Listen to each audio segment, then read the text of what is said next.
જય માતાજી આદેશ ગુરુજી. આપણે આ ઝીંઝુડા ગામમાં જો આ મારી આપણે છે દિવાળીમાં ઝાપડિયા કે એને અટાણે કોઈ દીકરીઓ છે એ હારે વહી ગયું, દીકરો કોઈ છે નહીં. દીકરો નથી ને ભાઈ?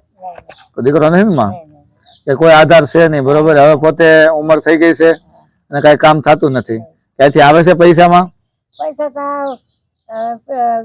પેન્શન મળે છે. કેટલું આવે છે? 1000 રૂપિયા આવે. ઠીક. બીજું કઈ આવે ક્યાંથી?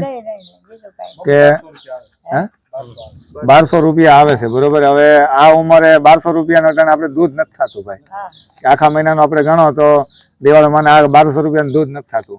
અને આજ આપણે અહીંયા આવ્યા તપાસ કરી, બરોબર, તો આપણને ખબર પડી કે ભાઈ આ મારીની આર્થિક પરિસ્થિતિ ખરાબ છે. કે એટલે જે આપણે અહીંયા પહોંચ્યા છીએ અને જે આપણી યથાશક્તિ પ્રમાણે દિવાળી માને જે પહોંચવી છે એ આપવી છે અને બનતી કોશિશ એવી મહેનત કરશું કે દિવાળી માને દર મહિને તમને મળે, બરોબર.